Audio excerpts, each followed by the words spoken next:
네, 여러분 반갑습니다. 제가 조금 컨디션이 좋지는 않은데, 그래도 계속 이어서 가겠습니다.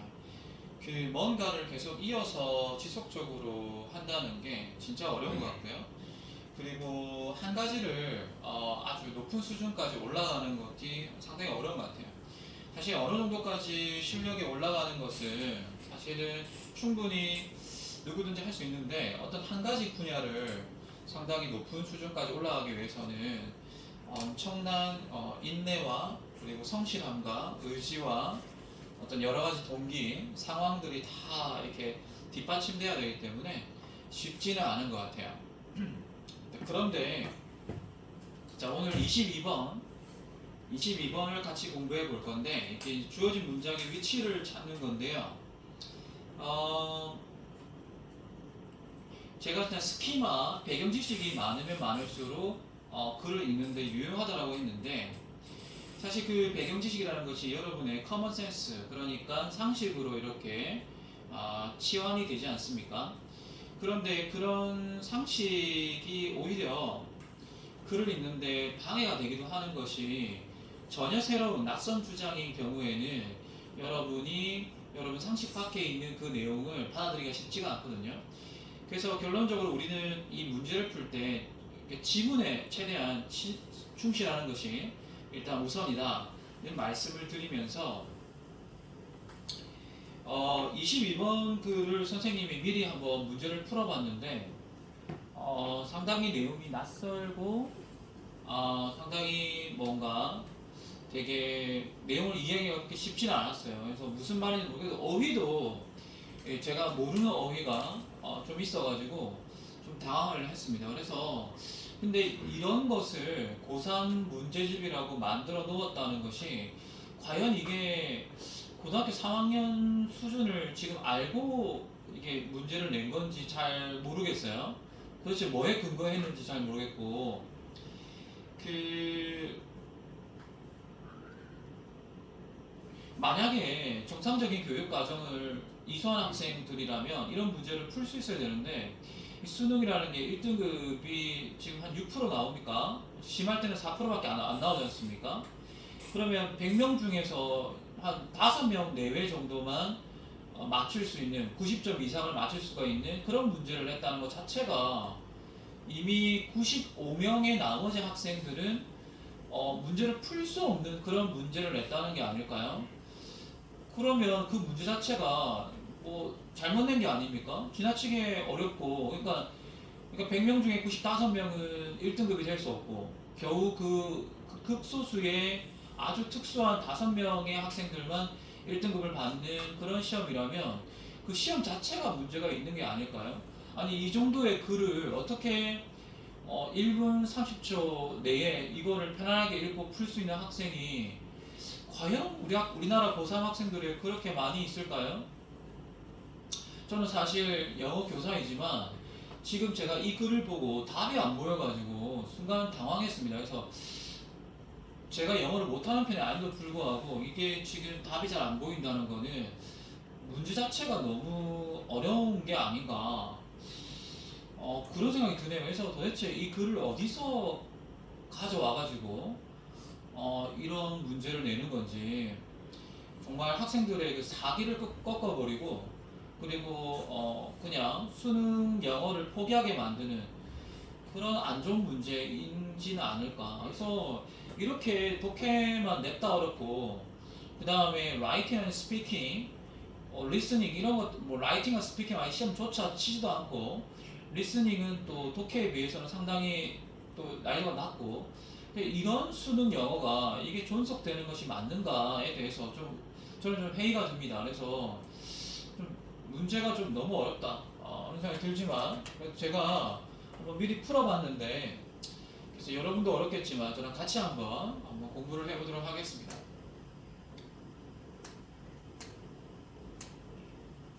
일단 주어진 문장부터 해석을 해야 되겠는데요. 주어진 문장부터 쉽지가 않습니다.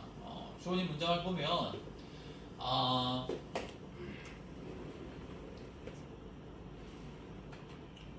however, 자, 하지만이라 나오죠. 그러면 그 앞쪽의 내용과 뒤쪽의 내용이 서로 역접이기 때문에 반대되는 것이 큰 힌트가 되기 때문에 보통 however이 있는 문장을 잘 출제를 하죠.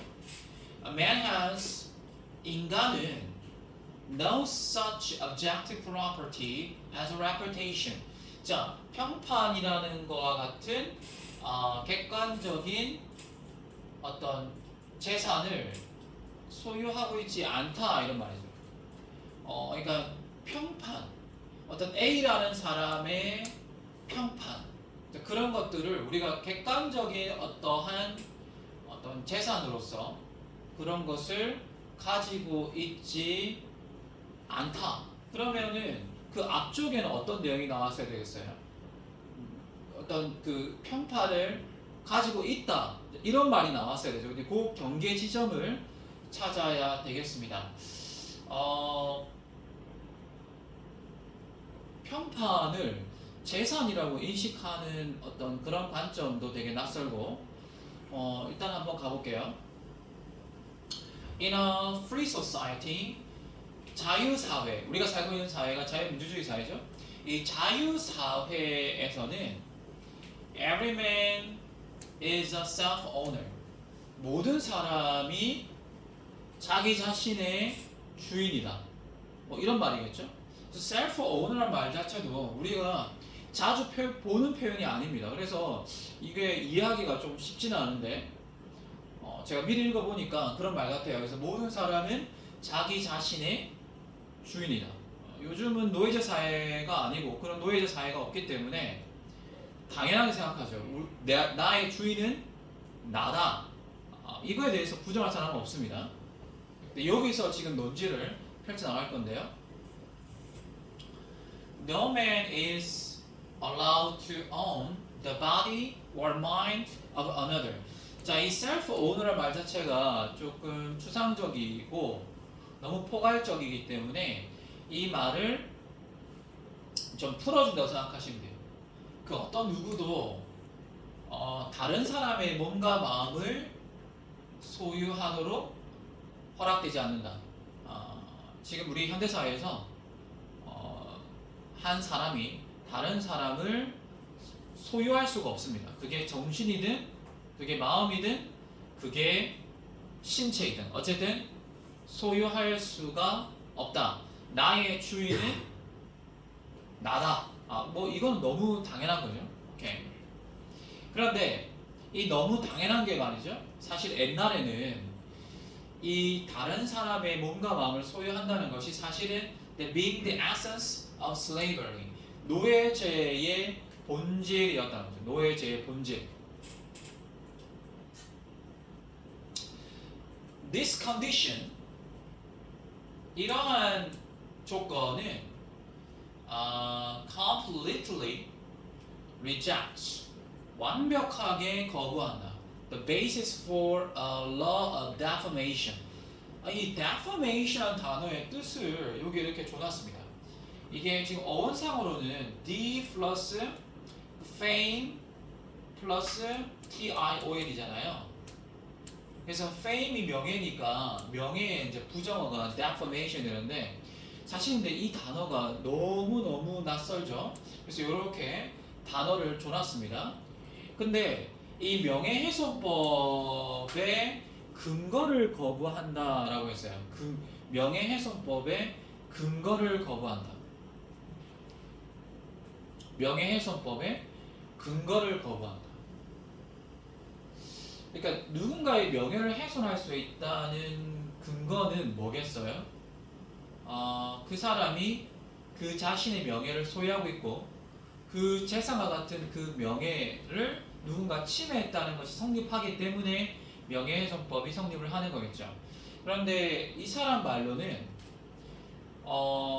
명예라는 것은 소유할 수 없다는 논지를 펼치고 있거든요. 그래서 가볼까요?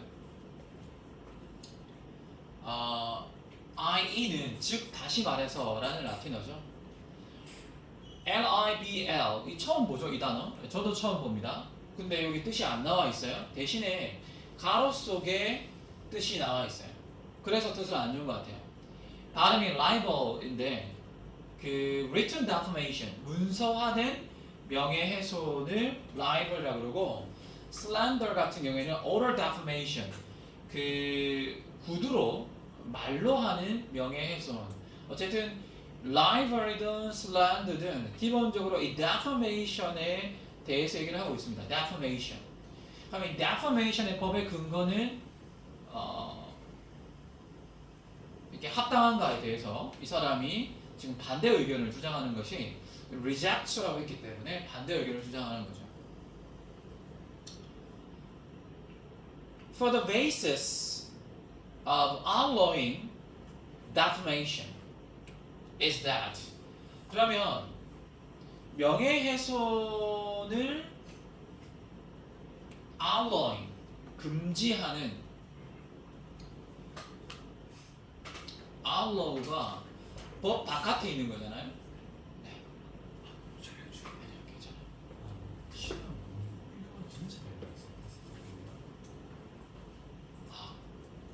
근데 그렇게 문제였던 것 같아요. 근데 제가 다시 이 범위를 그냥 다시 보면 네네네 그렇게 안 돼. 그렇죠.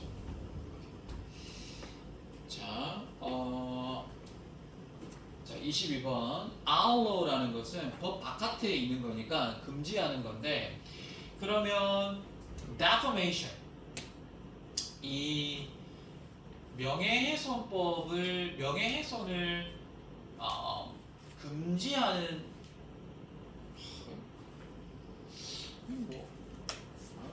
이 글이 제가 왜 이렇게 편하지가 않죠? 제가 오늘 컨디션이 안 좋아서 그런가?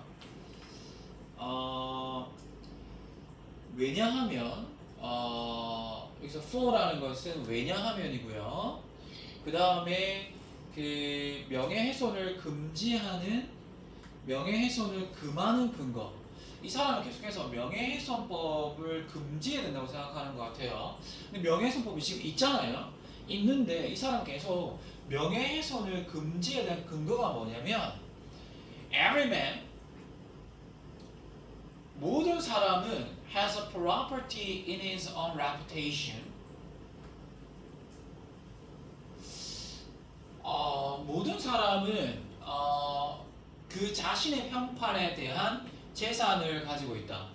Has a property in his own reputation. And 그리고 that therefore 따라서 any ill-intended or untruthful attack on him or his character.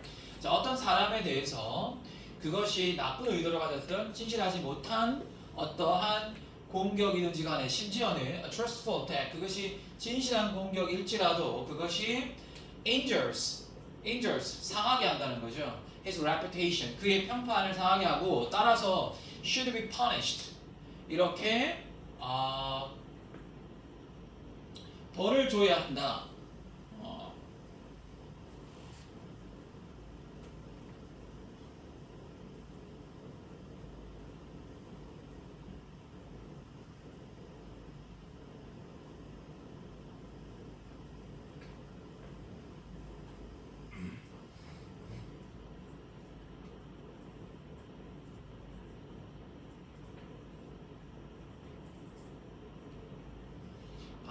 이 말이 참 다시 제가 좀 오해인 것 같은데 명예훼손을 outlaw 한다는 것은 명예훼손을 금한다 이 말이네요. 그러니까 무슨 얘기냐면 그 명예훼손을 해서는 안 된다. 그러니까 법적으로 누군가의 명예를 훼손해서는 안 된다는 근거가 뭐냐면 다시 얘기할게요. 명예훼손을 하면 안 된다. 법으로 명예훼손을 해서는 안 된다라는 근거가 뭐냐면 그 말이네요. 모든 사람은 그 자신의 평판에 대해서 마치 재산처럼 가지고 있고 따라서 어떠한 악의적이고 진실하지 못한 방식으로 누군가를 공격하게 되면 그것은 그 사람의 평판을 훼손하게 되는 것이고 따라서 처벌받아 마땅하다. 왜? 그 사람의 재산과 같은 것을 침해했기 때문에 그것은 처벌받아 마땅하다는 것이 이 명예훼손 금지법의 근거가 되는 것이죠. 그런 말이네요. 자, 지금 정답이 2번인데요. 정답이 2번인데 자 2번에서부터 이 사람이 앞에 나와 있는 우리가 흔히 알고 있는 이 명예훼손법의 근거에 대해서 이제 반박을 하려고 하는 거죠. 왜냐하면 보세요. 지금 여기 property in his own reputation 요 표현 있죠. 요 표현을 지금 여기서 반박하거든요. 보세요. 하지만 a man has no such objective property as reputation. 요거 그대로 반박하는 겁니다. 그러니까 사람은 평판과 같은 객관적인 재산을 소유하고 있지 않다. 그러면서 여기서 반박을 하고 그 다음부터는 이걸 반박하는 내용이 쭉쭉 나오기 때문에 글의 흐름에 반전이 이루어진 지점은 확실하게 2번이 맞는 것이죠. His reputation, 그의 평판이라는 것은 is simply what others think of him. 그저 단순히 다른 사람들이 그 사람에 관해서 생각하는 것이죠. 즉 다시 말해서 it is purely a function of the subjective thoughts of others. 다른 사람에 관한 주관적인 생각의 펑션일 뿐이다라는 거죠. 그러니까 이거는 상당히 주관적인 생각일 뿐이다. 하지만 but a man cannot own the mind or thoughts of others. 앞에서 얘기했지만 우리 인간은 다른 사람의 생각이나 마음을 소유할 수 없다라고 맨 처음에 얘기했죠. 우리가 자유민주주의 사회에 살고 있기 때문에. Therefore, 따라서 다른 사람의 마음을 소유할 수가 없다. 따라서 I cannot invade a man's property right by criticizing him publicly. 어떤 사람을 공개적으로 비판함으로써 어떤 사람의 재산권을 침해할 수가 없다.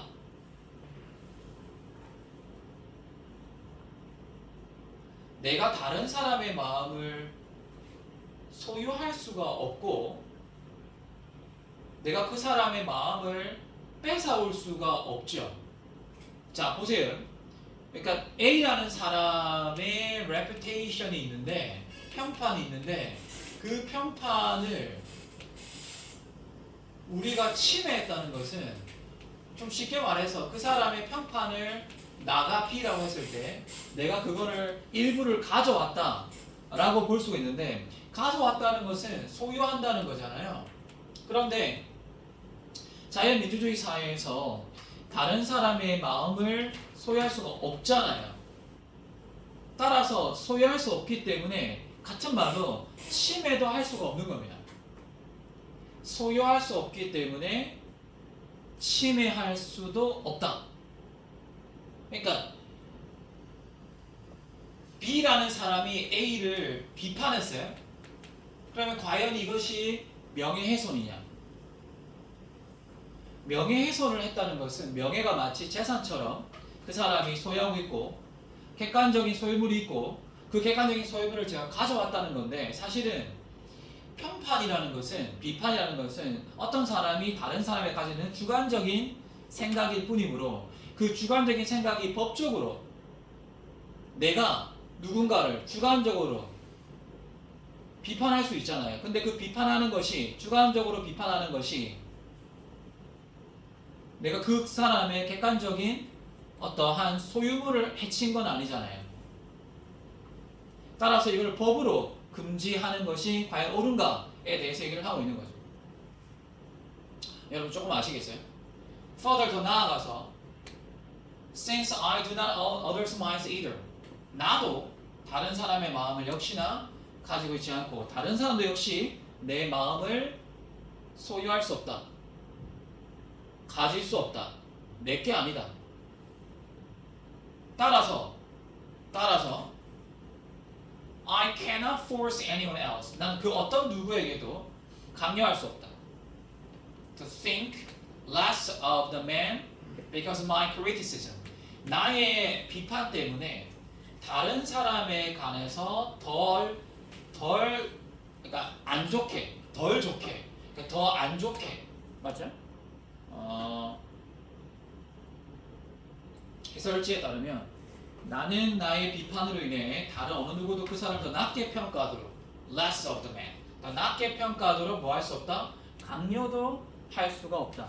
내가 누군가를 비판했다고 해서 다른 사람도 그 사람을 낮게 평가한다고 강요할 수 없는 것. 즉 이 사람은 순수한 자유를 추구하는 거죠. 자유민주주의 사회라는 것은 도대체 뭐냐? 그러면 이 자유민주주의 사회에서 명예훼손법이라는 것이 과연 근거가 있는 것이냐? 내가 다른 사람의 마음을 소유할 수가 없는데 과연 그것을 법적으로 내가 그 사람의 뭔가 평판을 침해했다고 볼 수 있는 근거가 있느냐라는 아주 새로운 관점을 제공하는 거고, 정답을 찾을 때는 글의 흐름이 여기 앞부분과 여기 뒷부분의 내용이 서로 반대가 되고 있어요. 여기 앞부분은 명예훼손법에 대한 근거를 찬성하는 입장이고, 여기 뒷부분은 명예훼손법의 법적 근거를 반대하는 입장이기 때문에 그 경계 지점이 되는 지점이 바로 2번이 되는 것이죠. 상당히 철학적이고 법 철학적인 그런 내용인 것 같아요. 상당히 어려운 글이었습니다. 네, 여러분 고생하셨습니다. 감사합니다.